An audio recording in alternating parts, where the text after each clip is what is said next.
I think that manufacturing today is the complete opposite or antithesis of radical transparency.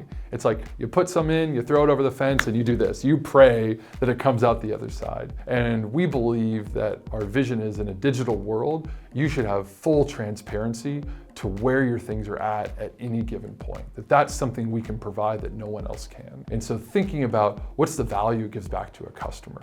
And transparency can come in the form of what are cost trade-offs or what are quality trade-offs? How do you think about lead time, shifts, and how does that change and cascade to your entire production schedule? These are areas that only a truly digital business can help give insights to a customer, all with the idea of accelerating development.